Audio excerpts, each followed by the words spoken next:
No,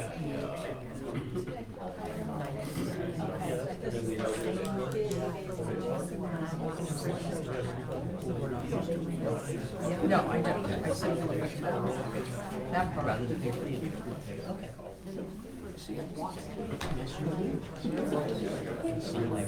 Oh, yeah. Yeah.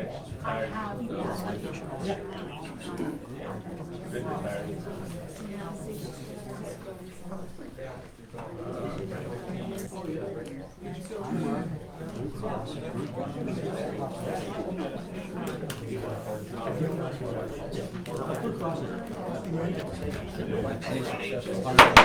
Evening, everybody. Please rise for pledge allegiance to the flag Of the United States of America and to the republic for which it stands, one nation, under God, indivisible, with liberty and justice for all.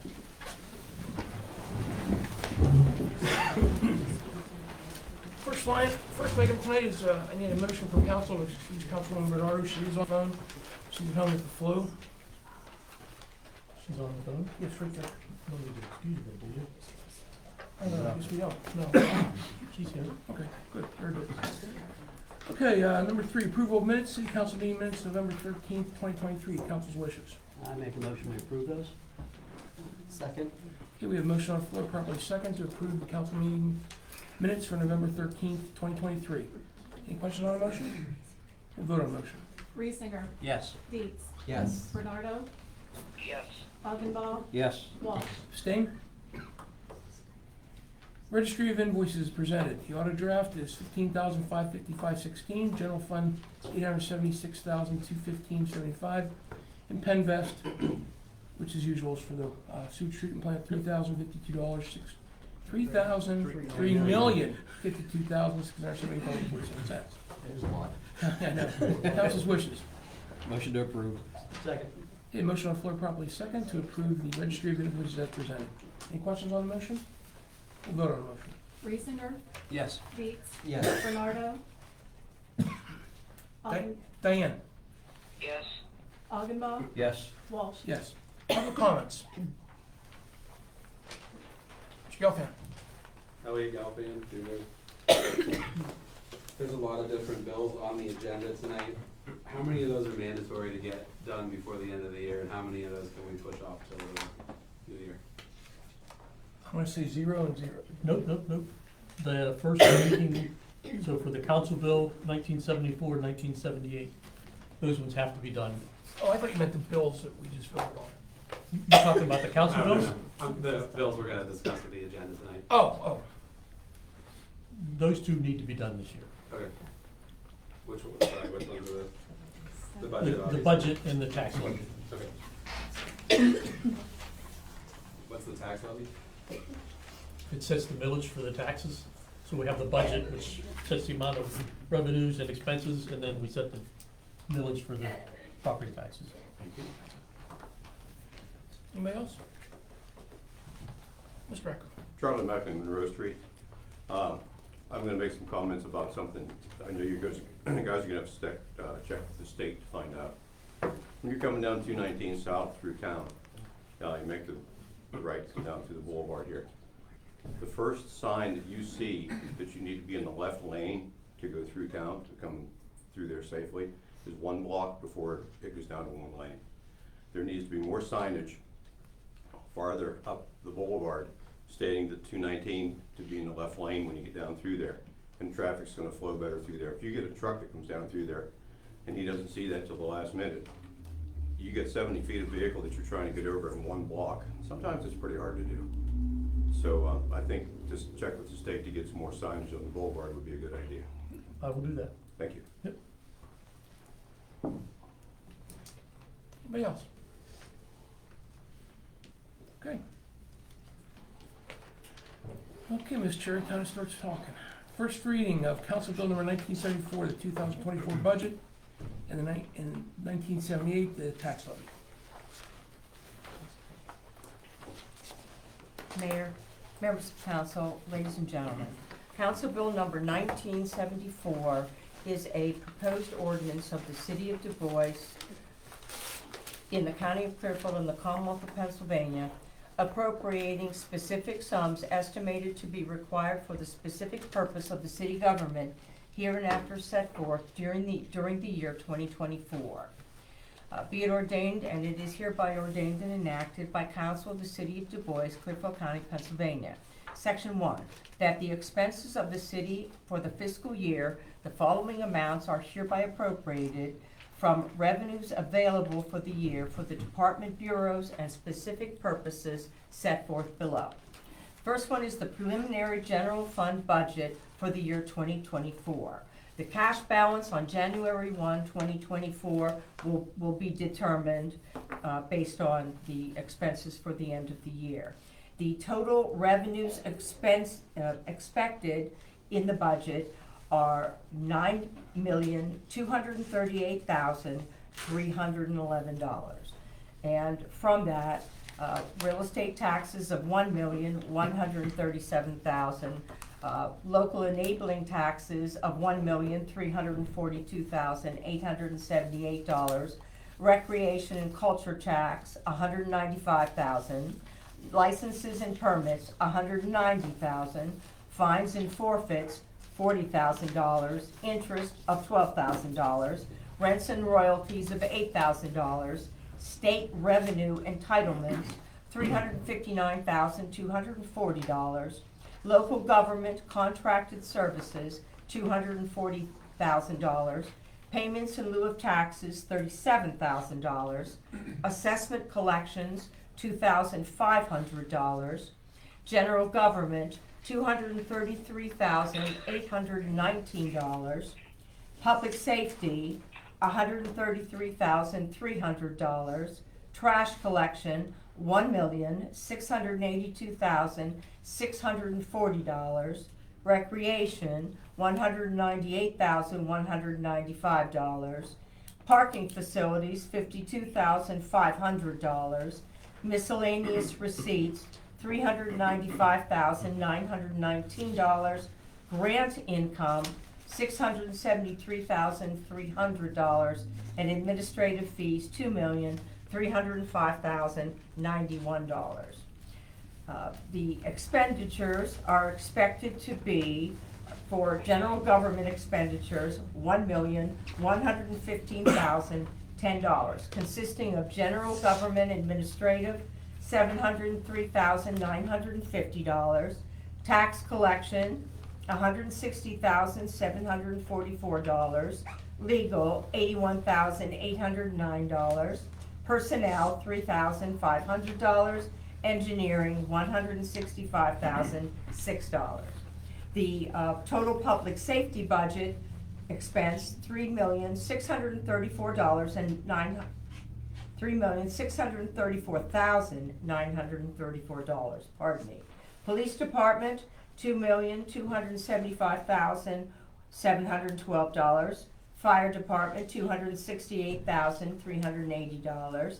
Code enforcement $176,696. Planning and zoning $1,000. Emergency management $3,620. Pension $909,525. Highway, road, and streets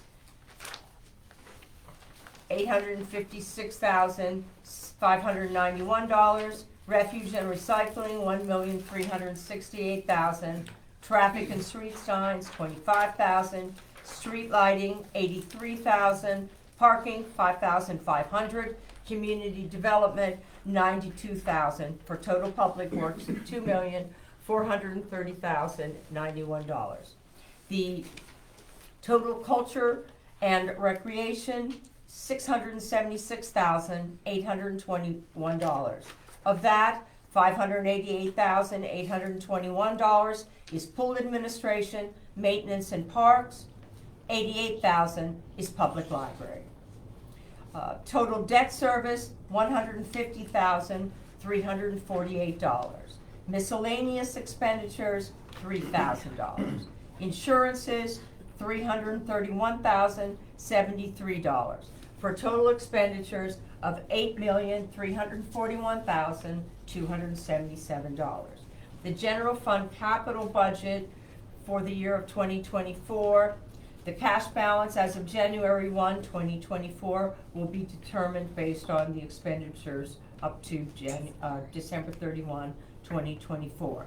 Revenue balance, total revenues, $897,034. Total expenditures, $897,034, consisting of Brady and Park traffic light, $588,000, police vehicles, $63,000, ADA playground equipment, $172,930, Long Avenue and 4th Street Bridge engineering, $50,000, replace mowers, $9,000, flood control mowers, $9,000, network upgrades, $2,460, computer storage and backup, $2,644. The sewer fund budget for 2024. Cash balance as of January 1, 2024 will be determined. The revenue from the sewer fund, operating revenues, $4,122,000. Non-operating revenues, $50,261,000, for total revenues of $54,383,000. Total cash balance and revenues, $54,383,000. Expenditures, administration, $832,184. Maintenance of sanitary sewers, $565,675. Sewage treatment plant, $2,494,893. Debt service, $331,144, for total expenditures of $4,223,896. Sewer fund capital budget for the year of 2024. The cash balance as of January 1, 2024 will be determined. Revenue, balance from revenues, $50,159,104. Transfer from capital reserve, no figure. Total revenues, $50,159,104. Expenditures, sewer treatment plant, $50 million. STP mower training, $9,000. New backhoe, $145,000. Network upgrade, $2,460. Network storage and backup, $2,644, for total expenditures of $50,159,104. Water fund budget for 2024. The cash balance as of January 1, 2024 is to be determined. The revenue for the projected revenue for the year, $4,087,720. Broken down, operating revenues, $3,535,000. Non-operating revenues, $421,500. Grant income, $131,220. Expenditures, administrative, the total for expenditures, $3,539,343. Administrative, $253,430. Debt service, $92,149. Filtration, $1,928,780. Source of supply, $133,500. Transmission, distribution, $811,071. Customer service, $320,413. Water fund capital budget for the year 2024. Revenue, total revenues, balance from revenues, $548,377. That would be total revenues. Total expenditures, $548,377. Broken down, water leak detention loggers, $163,823. E60 track hoe, $29,950. Travel vac, $25,000. Water plant side by side, $19,000. Mowers, $9,000. West Washington Engineering, $21,500. Ready/permitting, $250,000. Water plant lagoon, $25,000. Network upgrades, $2,460. Computer storage and backup, $2,644. Cash balance in the highway aid funds budget for 2024 is to be determined. The revenue for the fund is $273,628. Broken down, state allocation, $273,128. Interest earned, $500. The total expenditures are $273,628. Broken down, snow removal, $20,000, street lighting, $27,000, highway construction, $226,628. Okay, council's wishes on the first reading of the 2024 budget. Motion to approve. Second. Okay, motion on the floor, properly second, to approve the first reading of the 2024 budget. Any questions on the motion? We'll vote on the motion. Reesinger. Yes. Dietz. Yes. Bernardo. yes, Augenbaugh. Yes. Walsh. Yes. Number 7, request, She got the second one, 1978. 1978 tax levy. I'm sorry.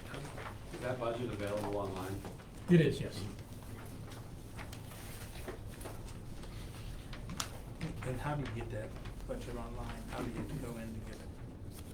Which links you Because got? I went on the City of Dubois thing and I couldn't find it. Yep, It's under it's on- finance. Under finance, okay, that's, It's got the budget she read and it's got the details behind it. okay. Written down each other. Okay, Ms. Cherry, Mayor, members of council, ladies and gentlemen. Council Bill number 1978 is a proposed ordinance of the City of Du Bois levying and assessing the taxes of the City of Du Bois for the year 2024 for general city fund purposes, the bond sinking fund, for the maintenance of the Du Bois Public Library, and for the Du Bois Recreation Fund. Be it ordained and enacted by the City of Du Bois and Council assembled, and it is hereby ordained and enacted by authority of the same. Section 1. A tax of 20 mills is hereby levied and assessed against all taxable property of the City of Du Bois for the year 2024 to be used for general city fund purposes for the bond sinking fund. Section 2. The rate of taxation is $2 on each $100 of assessed valuation of taxable property. Section 3. A tax of 3 1/2 mills, 3.5 mills, is hereby levied and assessed against the total real estate valuation in the City of Du Bois for the year 2024 to be used for general city fund purposes, for the maintenance of the Du Bois Public Library Fund, and for the Recreation Fund. Section 4. The duplicate upon the said taxes shall be assessed for the year 2024 as prepared and submitted by the Board of Assessment and Revision of Taxes of Clearfield County, shall be placed in the hands of the city treasurer for the year 2024 as provided by law. Section 5. All ordinances or parts of ordinances inconsistent herewith are hereby repealed. This is the same tax structure we have for 2023. council's wishes on Council Bill number 1978. Motion to approve the first reading of Council Bill 1978. Second. Okay, motion on the floor, properly second, to approve the first reading of Council Bill 1978, the levy of taxes, and any questions on the motion? We'll vote on the motion. Reesinger. Yes. Dietz. Yes. Bernardo. yes, Augenbaugh. Yes. Walsh. Yes. Okay. Now here comes the big one. Well, I think you have to. I'm gonna cut one of the items. Oh, 7.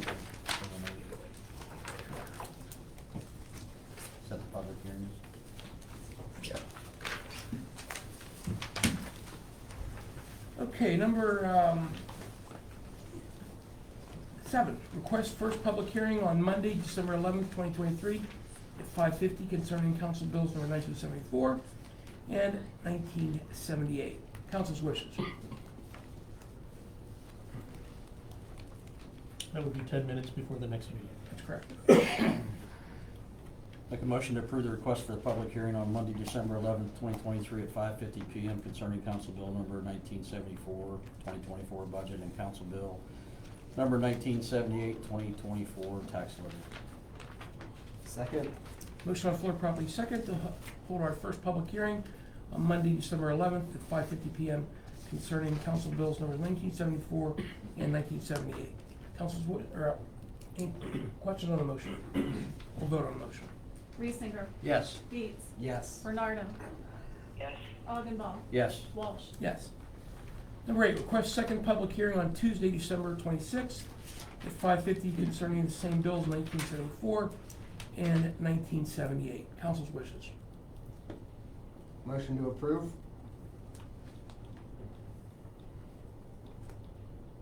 Second. Okay, motion on the floor, property second. To have the second public hearing on Tuesday, December 26th, 2023 at 5:50 concerning council bills 1974 and 1978. Any questions on the motion? We'll vote on the motion. Reesinger. Yes. Dietz. Yes. Bernardo. yes, Augenbaum. Yes. Walsh. Yes. First reading of Council Bill 1975, registration of residential rental units. Ms. Cherry. Mayor, members of the council, ladies and gentlemen. Council Bill number 1975 is a proposed ordinance of the City of Du Bois, amending Chapter 5 of the Code of Ordinances of the City of Du Bois to add Part 8, providing for registration of residential rental units, and Part 9, providing for registration of non-dwelling vacant buildings, and repealing all ordinances and parts of ordinances in conflict therewith, and establishing an effective date. Be it ordained and enacted by the Council of the City of Du Bois, Clearfield County, Pennsylvania, and it is hereby ordained and enacted by the authority of the same as follows. Part 8, Residential Rental Inspection and Licensing. Section 800, Residential Rental Unit License Required. It shall be unlawful for any person, firm, or corporation to operate, let, or rent to another for occupancy any residential rental unit in the City of Du Bois unless a residential rental unit license has been issued by the code official. Section 801, Form of Application. Applications for license shall be made to the code official on forms furnished by said office, which application shall include A, the name, address, and telephone number of the owner or the owner's authorized agent and of the operator or person responsible. Every owner who is not a full-time resident of the City of Du Bois and who does not reside within Clearfield County, Pennsylvania, shall designate an operator or person responsible who shall reside within Clearfield County, Pennsylvania.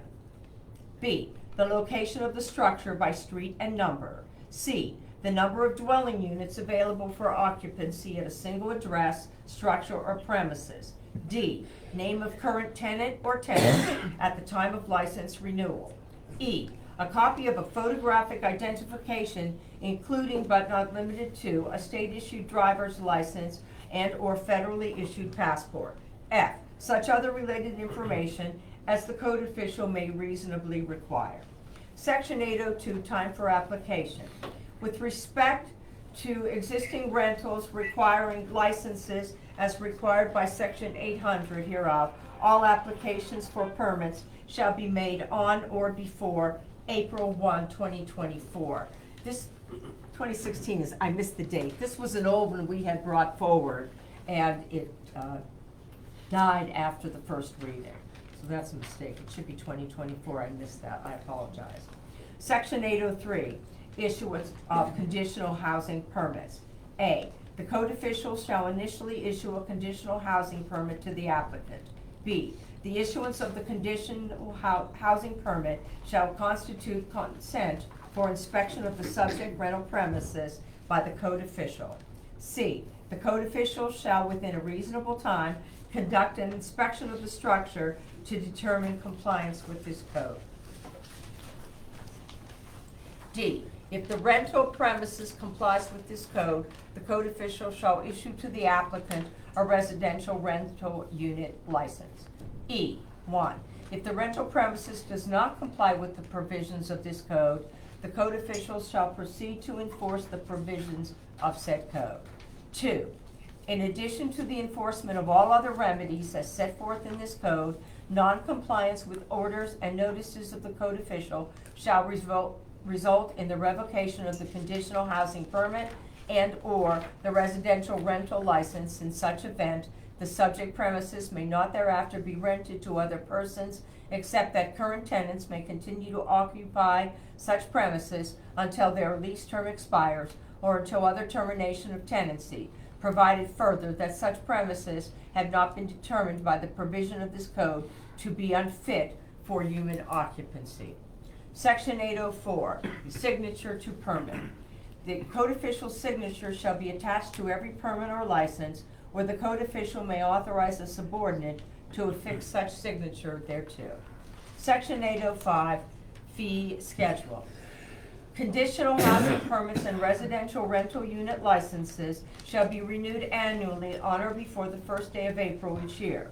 No reduction shall be made for fractional yearly permits or licenses.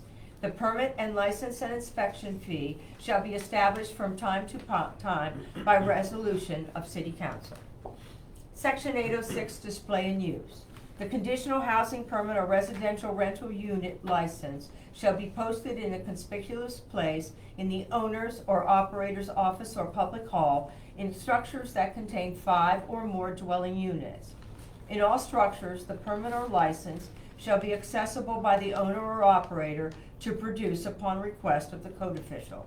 The intent is also served if the owner or operator does produce such permit within 24 hours of request.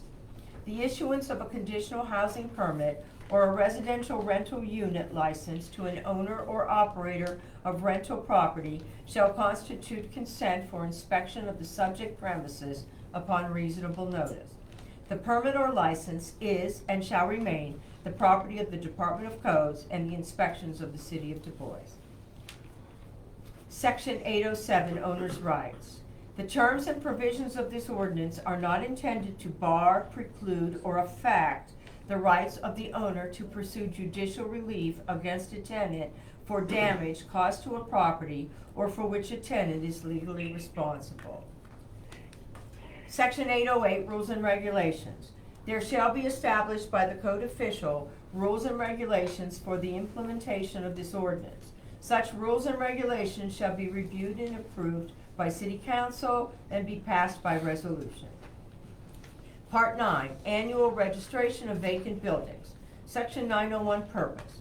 The purpose of this chapter requiring the registration of all vacant buildings, including dwellings and the payment of registration fees, is to assist the City of Du Bois city government, particularly the Department of Codes Enforcement, in protecting the public health, safety, and welfare of citizens, to monitor the number of vacant buildings in the city, to assess the effects of the condition of those buildings on nearby businesses and the neighborhoods in which they are located, particularly in light of fire safety hazards and unlawful temporary occupancy by transients, including illicit drug users and traffickers, and to require of the owners of such vacant buildings their registration and the payment of related fees, and to promote substantial efforts to rehabilitate such vacant buildings. The provisions of this chapter are applicable to the owners of such vacant buildings as set forth herein, and are in addition to and not in lieu of any and all other applicable provisions of this code and any other applicable ordinances and or regulations of the city. Section 902, applicability. The requirements of this chapter shall be applicable to each owner of any building that is not a dwelling that shall have been vacant for more than 45 consecutive days, and to each owner of residential property consisting of one or more vacant dwellings that shall have been vacant for more than 45 consecutive days. Registration shall be required for all vacant buildings, whether vacant and secure, vacant and open, or vacant and boarded, and shall be required whenever any building has remained vacant for 45 consecutive days or more. The chapter shall not apply to any building owned by the United States, the state, the city, nor to any of their respective agencies or political subdivisions. Section 903, registration statement, local agent, and registration procedure, fee schedule. 903.1, registration statement.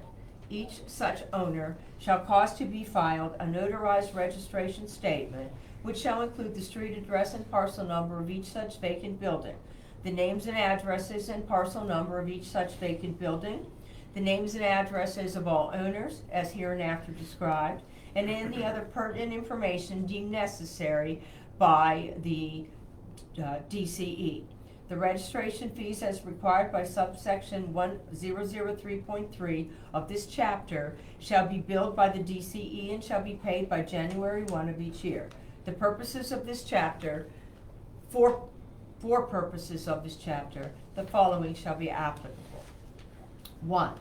If the owner is a corporation, the registration statement shall provide the names and residence addresses of all officers and directors of the corporation, and shall be accompanied by a copy of the most recent annual franchise tax report filed with the Secretary of State.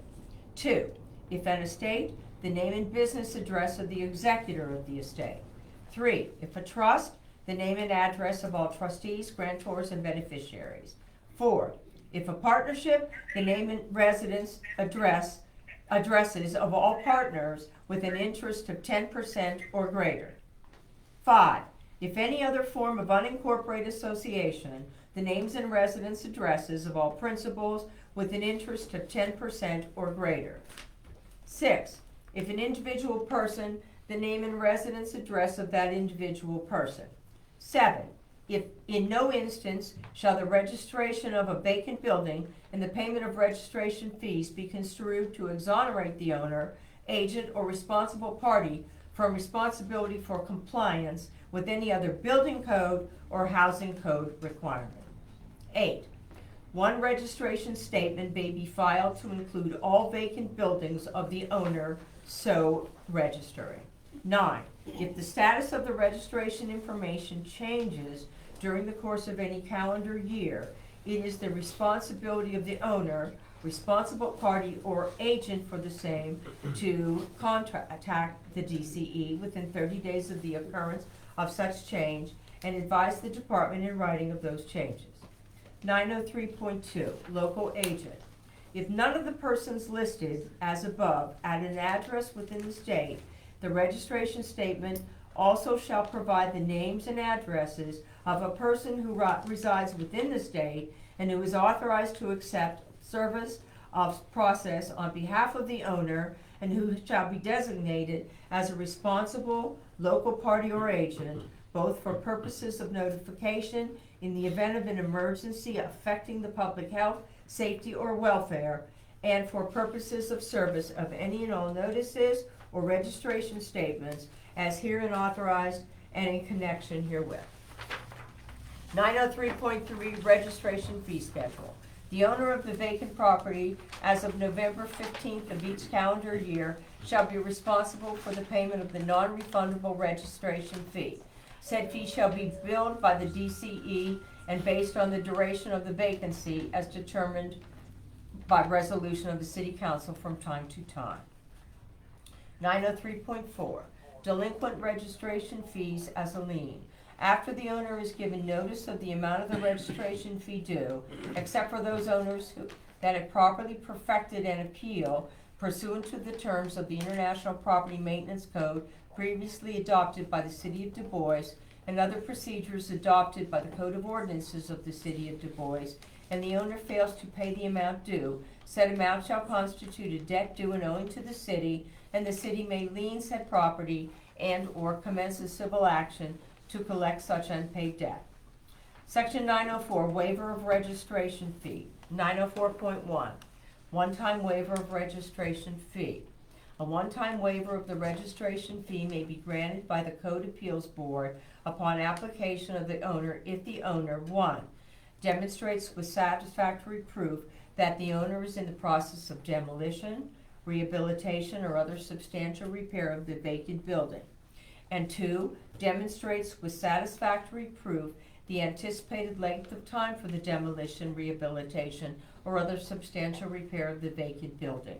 Or 3, provide satisfactory proof that the owner was actively attempting to sell or lease the property during the vacancy period. 904.2, 2-year waiver. Upon application by the owner and satisfaction of subsection 904.1 above, the Code Appeals Board may grant a 2-year waiver of the registration fee if the owner meets the criteria for a nonprofit organization as defined by section 501, subparagraph C, subparagraph 3 of the Internal Revenue Code. Section 905, saving clause.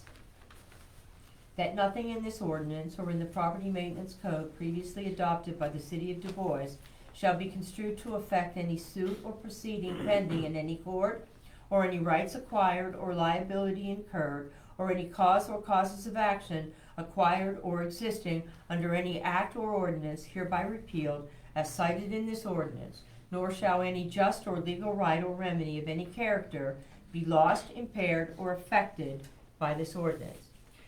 Section 906, severability. If any sentence, clause, section, or part of the ordinance is for any reason found to be unconstitutional, illegal, or invalid, comma, such unconstitutionality, comma, illegality, or invalidity shall not affect or impair any of the remaining provisions, sentences, clauses, sections, or parts of this ordinance. It is hereby declared as the intent of the City Council of the City of Du Bois that this ordinance would have been adopted had such unconstitutional, illegal, or invalid sentence, clause, section, or part thereof not been included herein. Section 907, effective date. This ordinance shall become effective upon final passage hereof. And this is one of the 3 ordinances recommended for consideration by council from the Planning Commission. Council's wishes on the first reading of Council Bill 1975. I'll make that motion.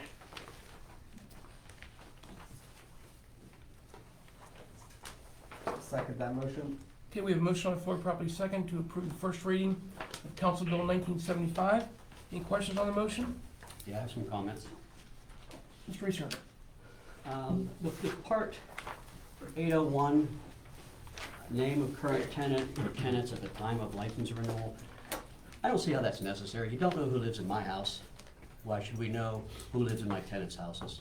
I don't see where a name of the tenant is valid. I don't see where it's needed. In response to that, and I think I can also turn to the code enforcement officer, we've had some trouble in finding out who resides there and who the city brings action against for violation of the code of ordinances. Am I correct? Yeah, the biggest part of this will be getting the owner's information instead of if it's an LLC or a corporation or a trust or something, or have owner's information. So we can, the tenants' names, I don't go after the tenants a lot. If I have good information for the landlords, and if I need the tenant's name, I can get that from them. Yeah, that would be a police matter also if it was a tenant. Yeah. Yeah. I don't have a preference. I think our problems have been that we have out of county and we have out of state owners, and we don't know who to go to. I agree with the name of the owner, and if they're out of state, having somebody local, I agree with that. But I don't think you need to know the number of tenants or the names of the tenants. If there's a fire in the house, the fire department doesn't, if there's, if it says there's 6 people in it, they don't stop when they find 6 people, they keep looking. Maybe the 6 people are unconscious, well, they check every door, every closet, under every bed, they do that anyway, so that's not important. I might have 12 guests in my basement sleeping during the day, overnight. You get in a place that, the fire department doesn't know about that. But I do think we need to know who owns it, and if they're out of state, we need a local number, a local name. I agree with that. And when it comes to inspecting the homes, how are we ever going to inspect 2,500 homes? I mean, it's kind of an ordinance that's not really enforceable or not feasible. You can hire people. it's to be a full-time job. Even if you did 500 a year at an hour a house, you have to make appointments, and I mean, it'd be a job. And then are your, you know, That's up to you. we haven't talked about fees, you know, how are we gonna address the fees and the fee schedule? You know, if we gotta bring somebody on part-time, does that fee have to cover all that, or if it's gonna be overtime? You know, for me, it's gotta cover overtime. I mean, I'm sure it's gonna be at least a 3-year rotation on inspections, if it's just one person doing it, you know, and that's still, you That's a know, person. 800 a year. Yeah. Yeah. And I do agree with the number of units. If I have a house and it's a duplex, the fire department needs to know it's a duplex. So they know that there's two, right, Joe? That they know 2 doors, they can go in 2 doors and, you know, check everything out. I do agree with that. I can say this, we've been in a lot of places as a police department. There's one on South Brady Street that comes to mind to me. You go in, he may have taken 4 apartments, put 8 different rooms in it, so now you've got 8 apartments in it. We have no idea, especially code enforcement, police, fire, anything, because they're going in and just doing what they want in them. There are no Yeah, restrictions. you could miss a whole apartment if you needed to go in. So, yeah, I agree. That needs to be you know, known. Me personally, on the law enforcement, I don't think it's a bad idea to have an idea, especially in a tactical operation when we go in, how many potentially is in there. And how many people may be in there. You're right, it could change hourly, how many people are in there, but, you know, have a little bit, and as far as the people that are in there, I think a resource list for us is a great thing, especially when we're looking for either wanted people, their affiliates, or anything like that. We can start, you know, we could get a hold of code enforcement and say, hey, we got so-and-so, this is his affiliates. Well, the affiliates live here, here, and here, they might be here. You know, I don't know how in-depth we wanna get with this stuff, but I don't necessarily think it's a bad idea to have some type of resource for the city. Don't we also have, maybe I'll look at you too, don't we have a building that was supposed to be student housing, but is in fact housing, at Megan's Law? Yes, yes, and it sits right in the middle of the college campus, Yeah. housing. And that's another one, you know. And was done without any kind of approval. Yeah, that's another one, when there's not just multiple units put in there, but it's also multiple people. If they're not on Megan's Law, you don't know who's in there. I don't know. I'll do whatever council wants. I'd like to see it tabled until we can resolve some, you know, to resolve what needs to be done before we just vote on it.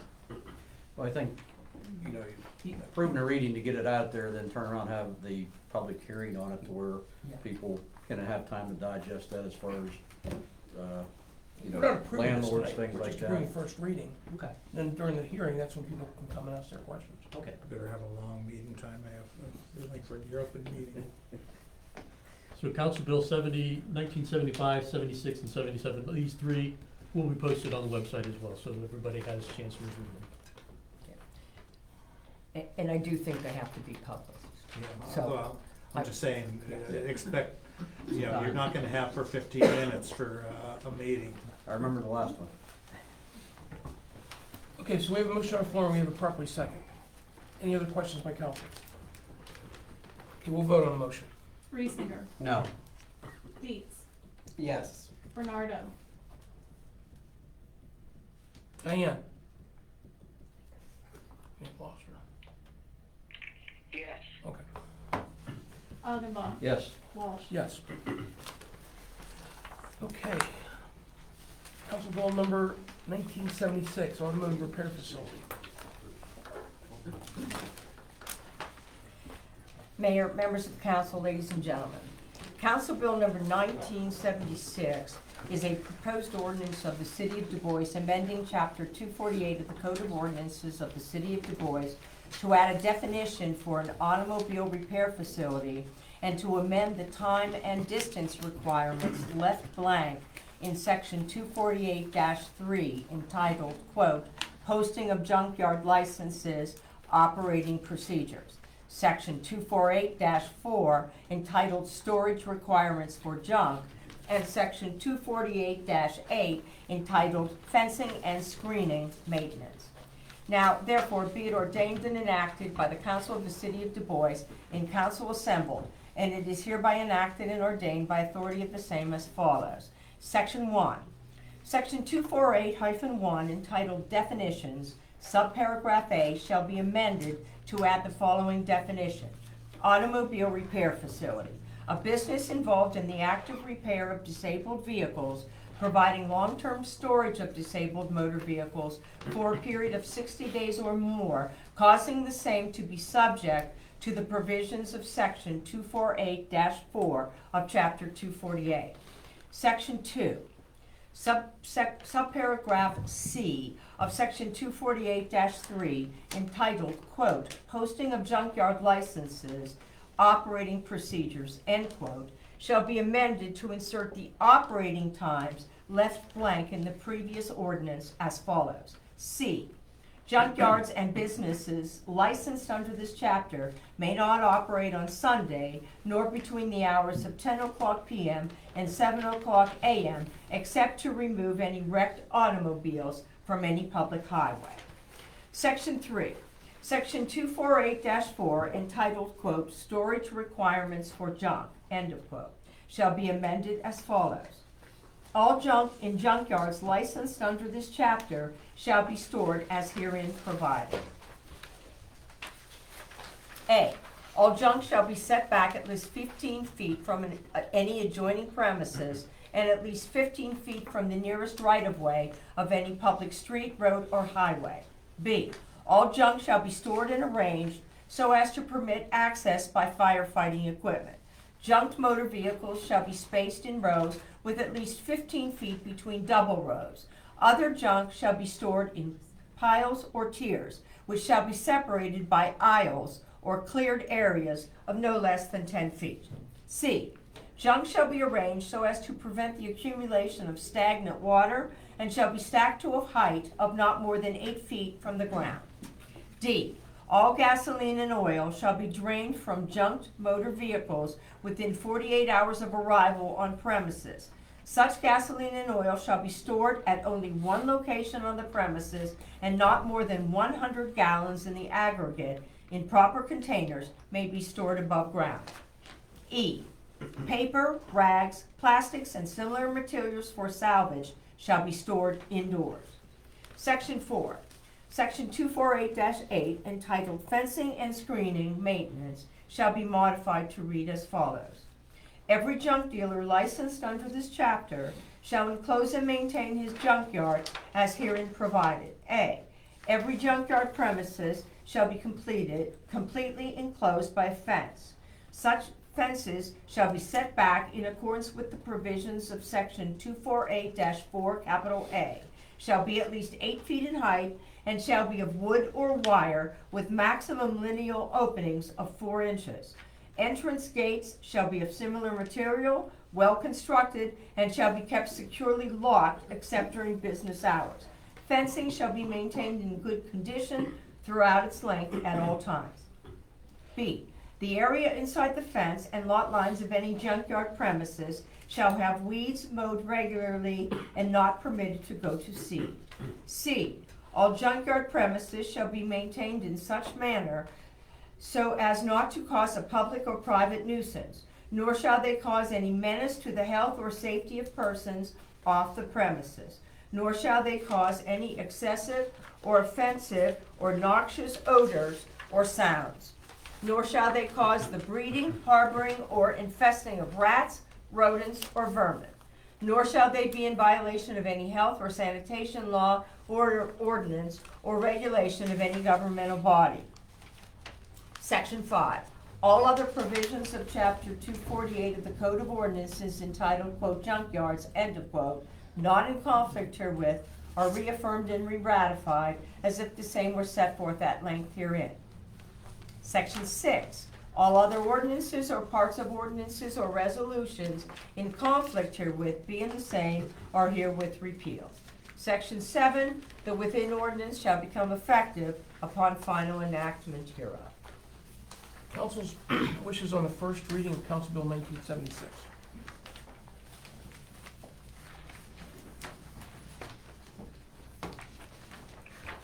Make a motion to approve the first reading of Council Bill 1976. Second. Motion on the floor, properly second, to approve the first reading of Council Bill 1976. Any questions on the motion? We'll vote on the motion. Reesinger. Yes. Dietz. Yes. Bernardo. Yes. Augenbaum. Yes. Walsh. Yes. And the first reading of Council Bill 1977, the mechanical amusement devices. Mayor, members of council, ladies and gentlemen. Council Bill number 1977 is a proposed ordinance of the City of Du Bois, amending Chapter 403 of the Code of Ordinances of the City of Du Bois to add Article 6 entitled, quote, Mechanical Amusement Device and Licensing Tax, end quote, and to set forth requirements for the imposition of such tax. Whereas, comma, the City Council of the City of Du Bois has deemed it necessary to make certain amendments and updates to Chapter 403 of the Code of Ordinances of the City of Du Bois entitled, quote, Taxation, end of quote, to establish a procedure for the licensing of mechanical amusement devices operated by for-profit businesses within the City of Du Bois.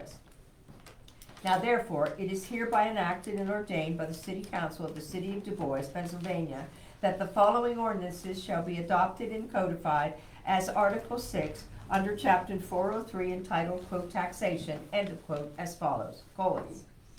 Section 403-49, Mechanical Amusement Devices. A, short title. This part shall be known as the, quote, Mechanical Amusement Device Ordinance, end of quote. B, definitions. Unless the context clearly indicates otherwise, the following words and phrases used in this part or in any application for license of amusement devices shall have the meaning given to them in this section. I, amusement device. Any mechanical, electronic, and or video amusement device, jukebox, or pool table, and or electronic device, machine, or apparatus whatsoever, which upon the insertion of a coin, slug, token, plate, disc, or key into any slot, crevice, or other opening, or by the payment of any price, be it the internet, app, mobile device, or in person, may be operated or used as a game, skill game, entertainment, or amusement, whether or not registering a score, and whether or not a prize or payment is offered. Applicant, any individual, partnership, corporation, unincorporated enterprise owned by two or more persons, I beg your pardon, limited liability company, trust, or other business entity, domestic or foreign, required to seek and or who is seeking to obtain a license for an amusement device under this part. 3. Application for license of amusement devices. The document filed by an applicant requesting a permit to possess in the City of Du Bois any video or mechanical amusement device, jukebox or pool table and or electronic device, machine or apparatus whatsoever for the playing of games and amusement. 4. Business establishment. Any restaurant, bar, tavern, retail, manufacturing, wholesale, institutional, or other non-residential establishment, store, or business, whether or not in operation. 5. Gambling device. Any device, machine, or apparatus used for the playing of poker, blackjack, keno, bingo, or other casino games by the insertion therein of any coin, currency, metal disc, slug, or token, or by the payment of any price, in parenthesis, via the internet, app, mobile device, or in person, end of parenthesis. 6. Illegal gambling device.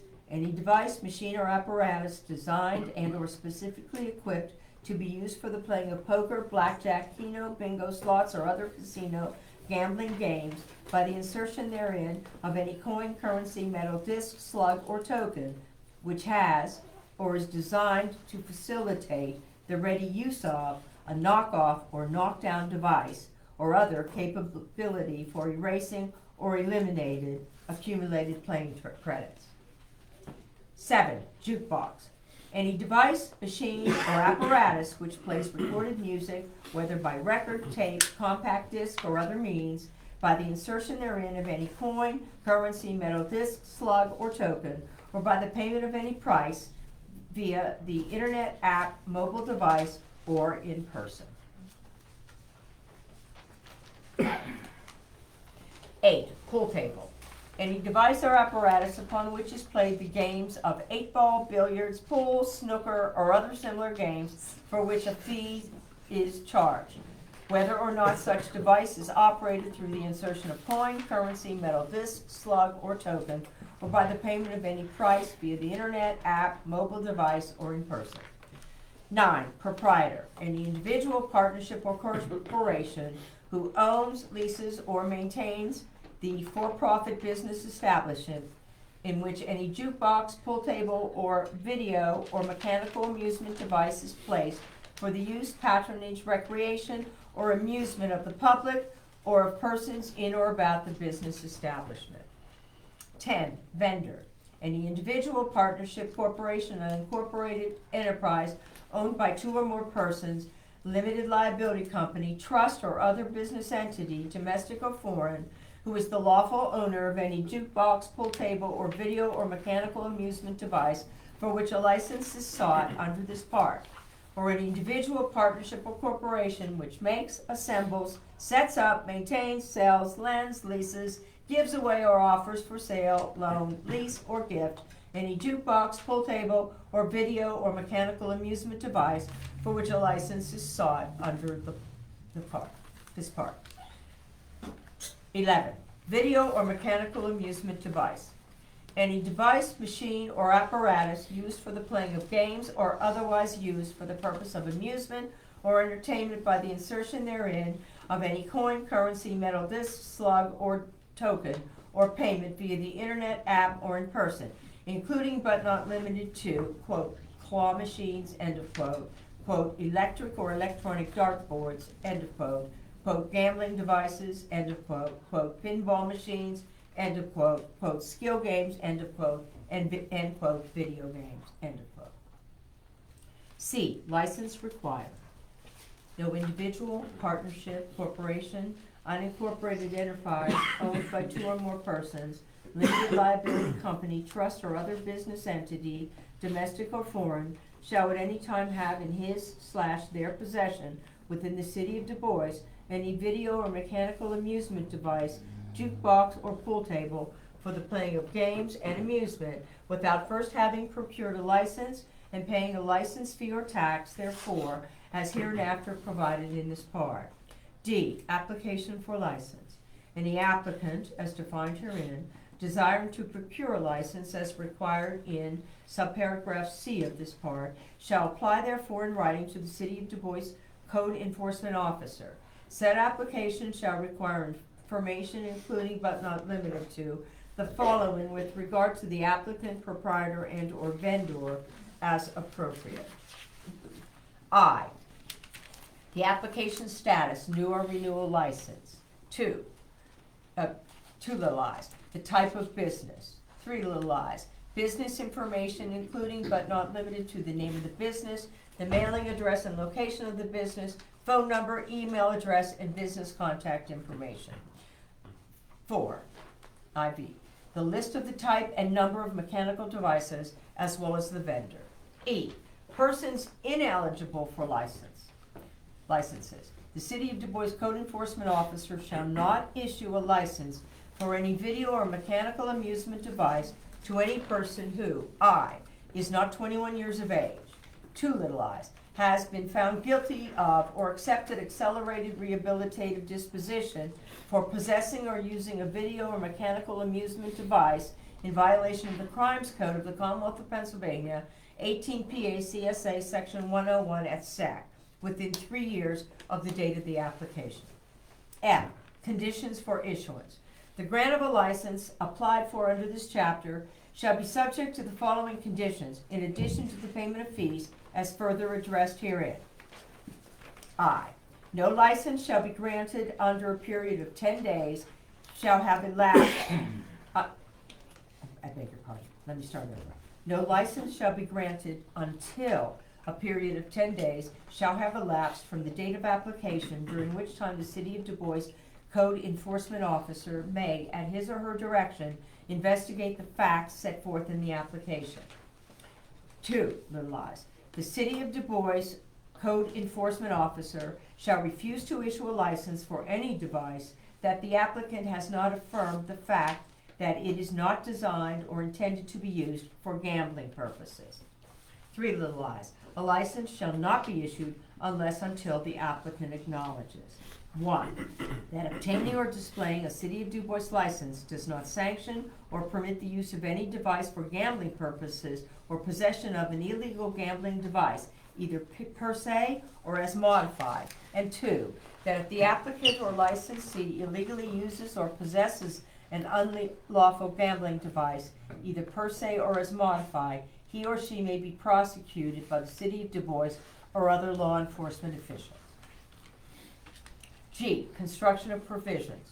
Nothing in this part shall be construed to authorize, license, or permit any gambling devices whatsoever, or any mechanism that has been judicially determined to be a gambling device, either per se or as modified, or in any way contrary to law, or that may be contrary to any future laws of the Commonwealth of Pennsylvania or the United States of America. Just want to mention as an aside, gambling devices are solely regulated by the Commonwealth of Pennsylvania. That's why. We would be preempted. That's why no gambling devices are permitted under this ordinance. H, license fees tax. No license shall be issued until the following annual fees shall have been paid by the applicant to the City of Du Bois for each and every device to be installed or used. Established fee to be amended time to time by resolution. I, jukebox. Annual fee established at $100 per machine and thereafter updated in the city schedule of fees by resolution of the City Council of the City of Du Bois. 2, little i's. Pool table. Annual fees established at $75 per table and thereafter updated in the city schedule of fees by a resolution of the City Council of the City of Du Bois. 3, little i's. Video skill or mechanical amusement device. 1, non-paying device. Annual fee established at $100 and thereafter updated in the city schedule of fees by a resolution of the City Council of the City of Du Bois. 2, gambling and skill devices. Annual fee established at $350 and thereafter updated in the schedule of fees by a resolution of the City Council of the City of Du Bois. I, issuance and display of license. Upon the payment of a license fee provided by this part, and upon a determination that the application fully complies with this part, the City of Du Bois Code Enforcement Officer shall issue a disc, plate, sticker, or other affixable emblem setting forth the number of the license for each machine so licensed, and said disc, plate, sticker, or other affixable emblem shall be attached and fastened to the respective machine or device so that the same may be clearly observable and readable. Discs, plates, stickers, or other affixable emblems issued for a particular machine or device are not transferable to another machine or device. All discs, plates, stickers, or other affixable emblems issued by the City of Du Bois for video and mechanical amusement devices shall state that the video or mechanical amusement device is for amusement purposes only, that it is not a gambling device, and that only games and not money may be won on the machine or device. J, inspection. The City of Du Bois or its agents may, during regular business hours, conduct inspections of any business establishment where any video or mechanical amusement device, jukebox, or pool table licensed under this part is located, installed, placed, or used to ensure compliance with this part. K, revocation, debarment, and contraband declaration. I, in the event any applicant, vendor, or proprietor falsifies any information on an application for license of amusement devices or violates this part, the City of Du Bois shall immediately revoke all licenses issued under this part to such applicant, vendor, or proprietor. 2, little i's. Moreover, in the event any applicant, vendor of a video or mechanical amusement device, or a proprietor of a business establishment is convicted of possessing or using a video or mechanical amusement device in violation of the Crimes Code of the Commonwealth of Pennsylvania at 18 PA CSA Section 101 et sec, the City of Du Bois shall revoke each license issued to such person as an applicant, vendor, or proprietor. 3. Additionally, the City of Du Bois shall not issue a license of amusement devices to any person who has been found guilty of or accepted accelerated rehabilitative disposition for possessing or using a video or mechanical amusement device in violation of the Crimes Code of the Commonwealth of Pennsylvania, 18 PA CSA Section 101 et sec, within 3 years of the date of application. 4, which would be IB, any vehicle or mechanical amusement device used or possessed in violation of the Crimes Code of the Commonwealth of Pennsylvania, 18 PA CSA Section 101 et sec, or this part, may be deemed contraband and forfeited in accordance with the provisions set forth in 18 PA CSA Section 6501 in parenthesis D, end of parenthesis, in parenthesis relating to scattering rubbish, end of parenthesis. Section 403-50. Any and all provisions of the city ordinances, regulations, and or resolutions inconsistent with this ordinance are repealed to the extent of such inconsistency. 403-51. This ordinance and any and all licensing requirements herein addressed herein shall be effective as of 10 days from final adoption. Council's wishes on Council Bill 1977.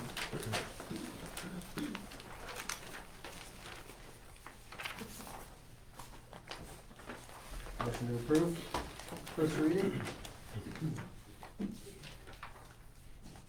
Second. Okay, we have a motion on the floor, properly second, to approve the first reading of Council Bill 1977. Any questions on the motion? I have some comments. Okay.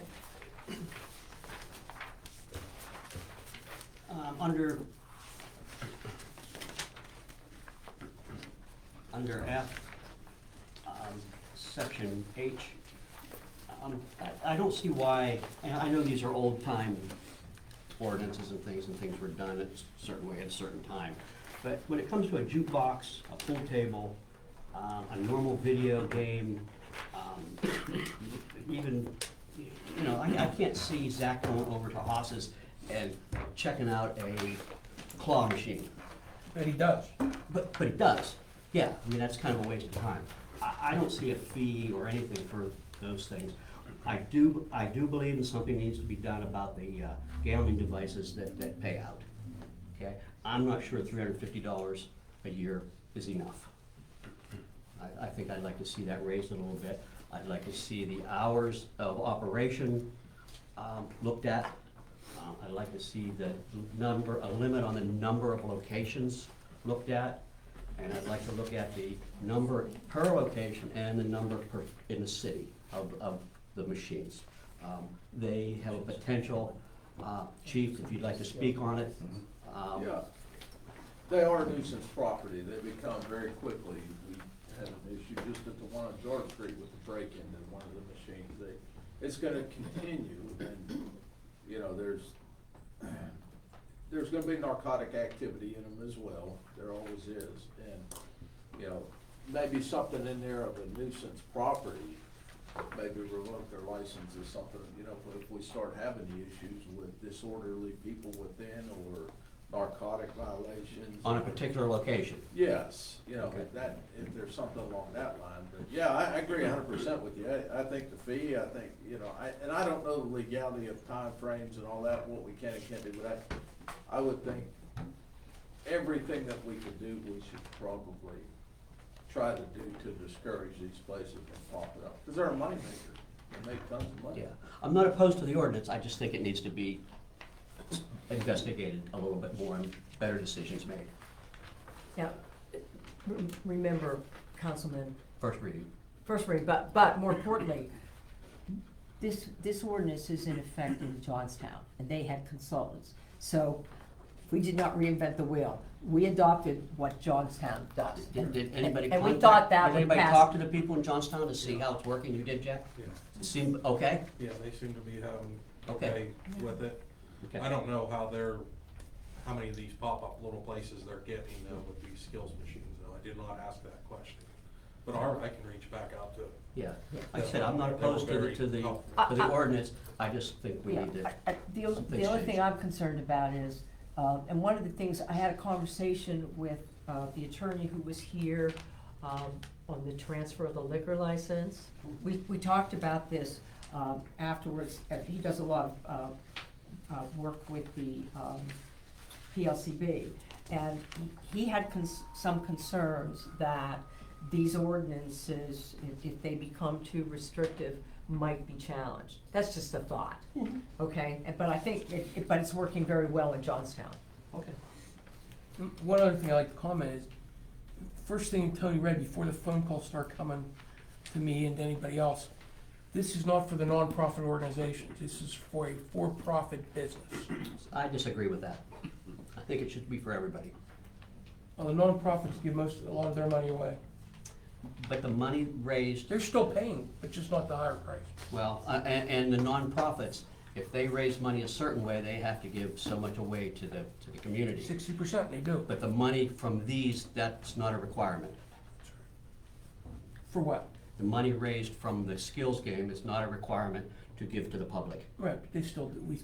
They may still do, but that's not required. Right. So, I mean, I don't see a difference between a for-profit and a non-profit when it comes to these machines. I think they should pay the same as everybody else. It's still a machine. Okay, any other questions? So we have a motion on the floor, properly second, to approve the first reading of Council Bill 1977. Any more questions? We'll vote on the motion. Reesinger. Yes. Dietz. Yes. Bernardo. yes, Augenbaum. Yes. Walsh. Yes. All right, Christopher, resolution 2023 for the Cook Hill Waterline statewide local share assessment grant. This gives us the ability to apply for a grant to fund 100% of the construction costs, no local share for the Cook Hill Waterline project we've been talking about. So this is the first phase of it. Joe needs a resolution to complete the grant application. Council's wishes on resolution of 2023-0376. Make a motion to approve. Second. Motion on the floor, properly second, to approve resolution 2023, the Cook Hill Waterline statewide local share assessment grant. Any questions on the motion? We'll vote on the motion. Reesinger. Yes. Dietz. Yes. Bernardo. yes, Augenbaum. Yes. Walsh. Yes. Request vacation of portion of Fairway Street.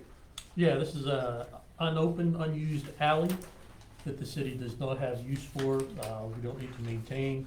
We would like to vacate that and turn that over to the adjacent property owners. Council's wishes.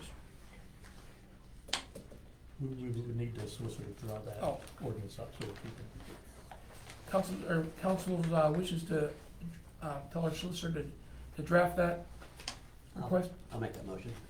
Second. Motion on the floor, properly second, to send it to Ms. Cherry to request vacation of the portion of Fairway Street. This is a 80-foot alley, 16 feet wide, 80 foot off of Sherman on the east side. Okay. May I ask a question, sir? I assume this is the map, That is the map. and this is it? That's that little piece right there, correct. Oh, okay, and I assume that these are the names of the individuals who are on, Adjacent there. okay. Yep. But this is not, so I'm clear, because there's a different procedure. This is not being driven by petitions of individuals. This is a determination by the city of Du Bois. Okay, can you get me a description? Absolutely, yes. Okay, great, thank you very much. Because we'll have to do some advertising. Okay, so we have a motion on the floor to send this over to Ms. Cherry. We'll vote on the motion. Reesinger. Yes. Dietz. Yes. Bernardo. yes, Augenbaum. Yes. Walsh. Yes. Letter of support for the Allegheny Spay and Neuter Clinic. Yeah, we received a request from the Allegheny Spay and Neuter Clinic to provide a letter of support for a grant application they're going after. they want to put on an addition to their building. It's over in Woodland.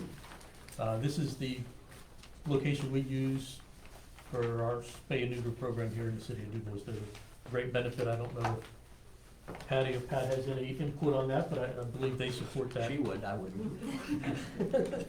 Well, as a rescue, that is where we send all of our cats to be fixed, and they do give us a discount. This year, in 10 months, we have sent 94 cats that were homeless in the city of DuBois. And we continue to work on cleaning up the city. And Zach. He doesn't want to do it.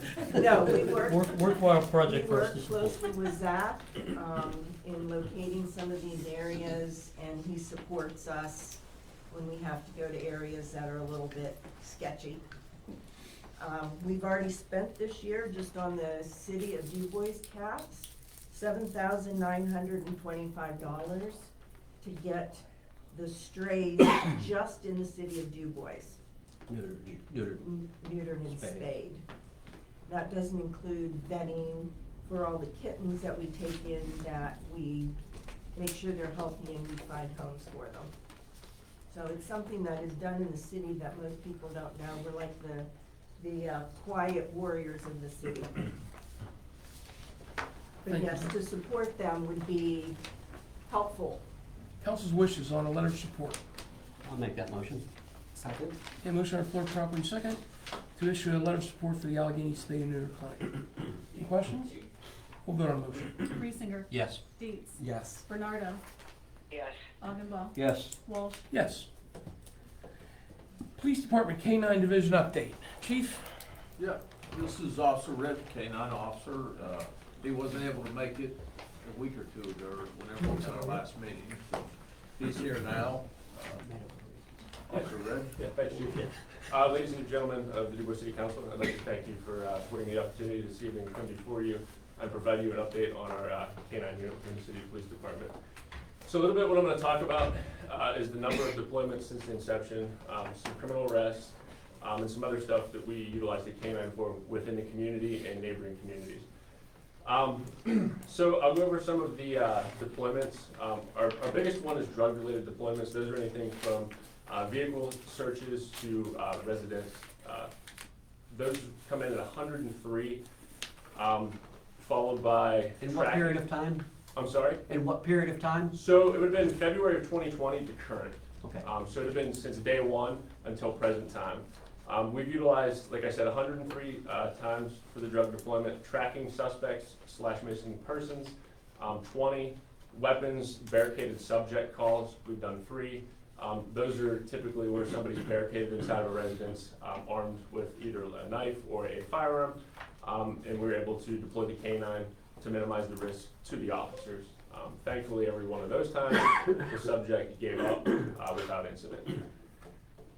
We also have 14 high-risk warrant service and article search deployments for a total of 140. Other activities that I do with them, I go to schools. I've been invited to go to our school. I've been to Elk County schools, I've been to Jefferson County schools. Anybody basically that asks us to go, we go and perform a sweep. Actually, just a week or two ago, I was up at Central. We basically go in there and perform a sniff of everything in the building to try to find drugs that, maybe being brought in.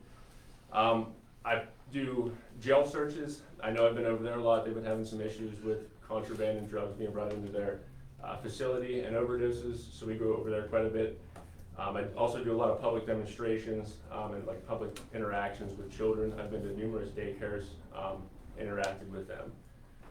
So some of like our larger drug deployment seizures, like our biggest one to date in here was roughly around a half a pound of meth. There were 2 dealers from Detroit, Michigan that happened to come on their way here. We ended up picking them off. Ended up utilizing the K-9 to get that meth out of the vehicle.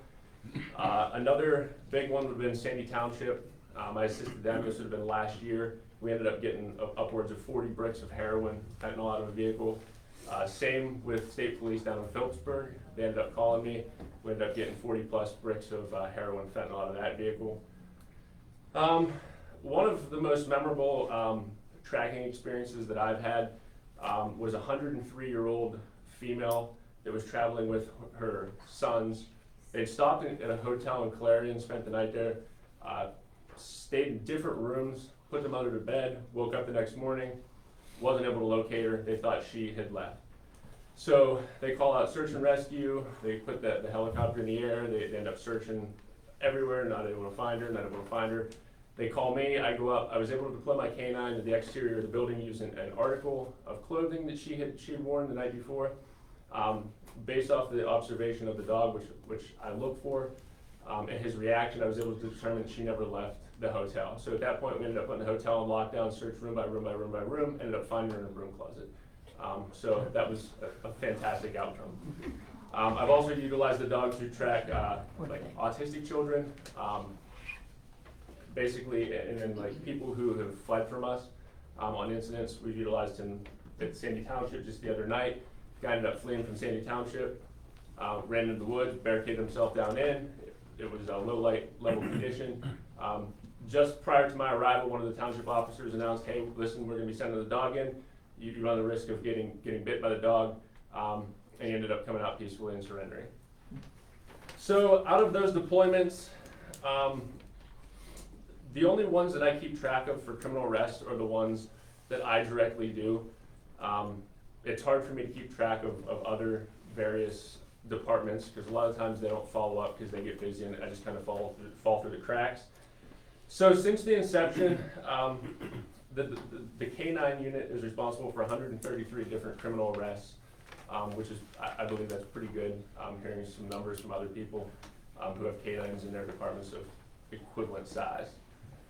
As I explained, those criminal arrests aren't accounted for other departments that I assist. Those are just directly mine, and they don't account for other officers within the department that have called me out and I utilize the K-9 on. So those criminal arrests would be significantly higher in the totality.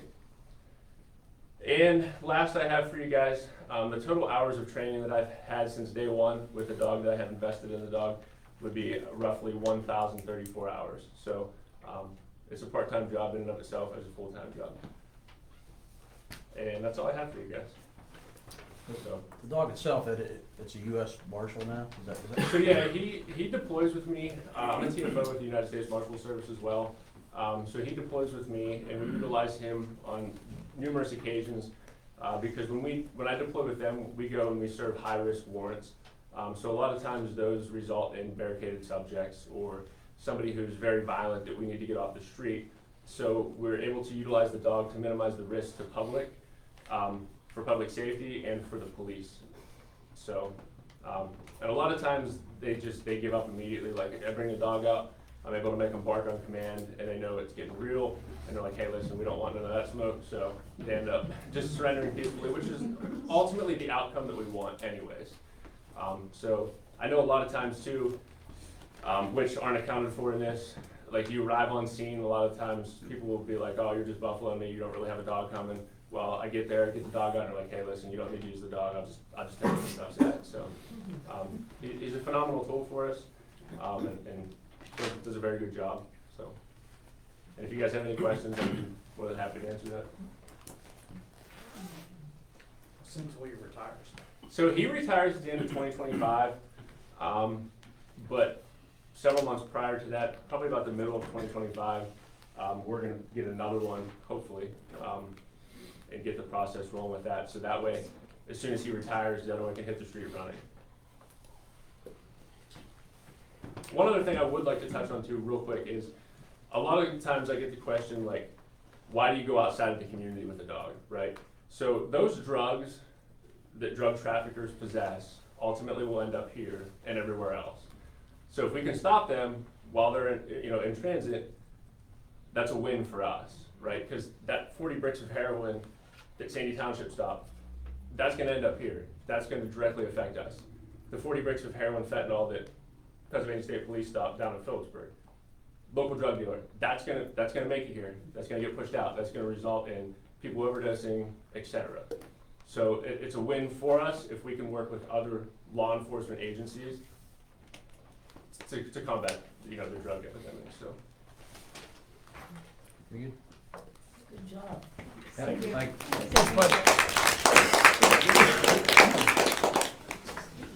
Chief, anything?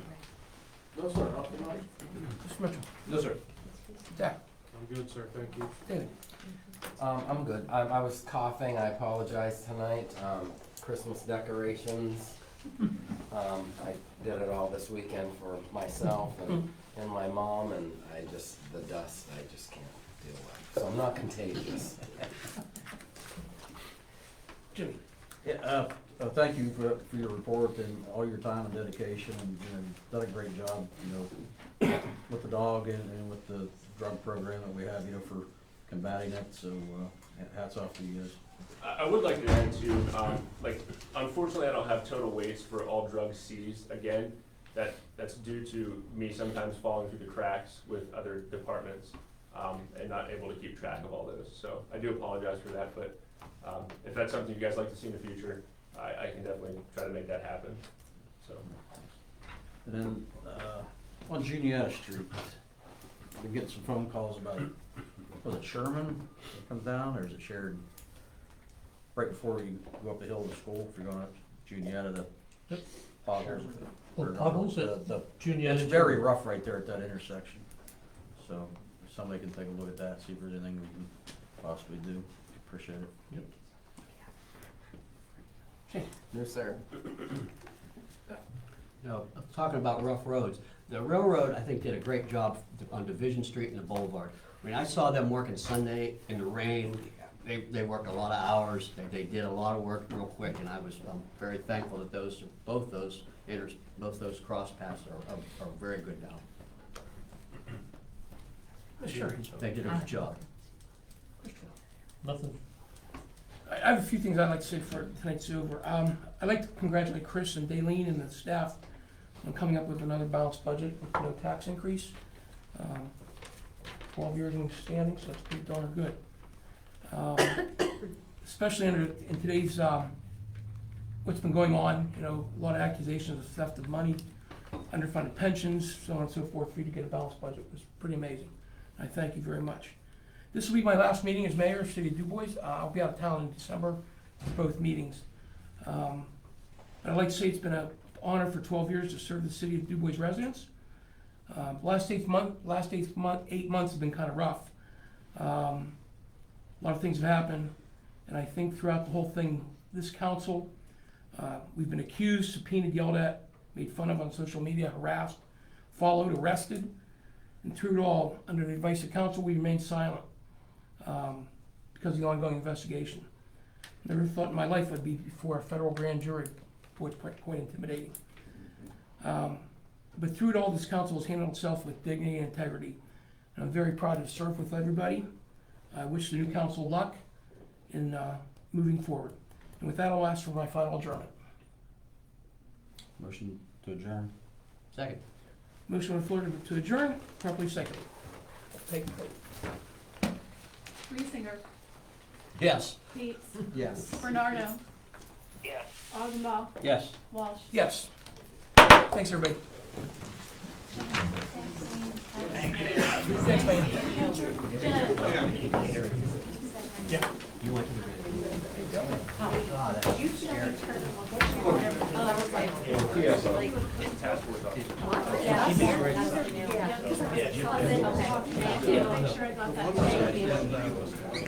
Yeah, I'll take my gal.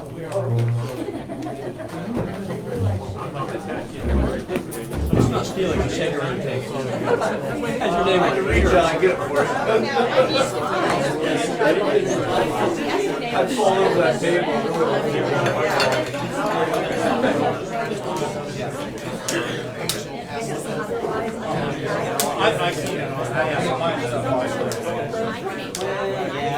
Maybe say 50 miles. Yeah.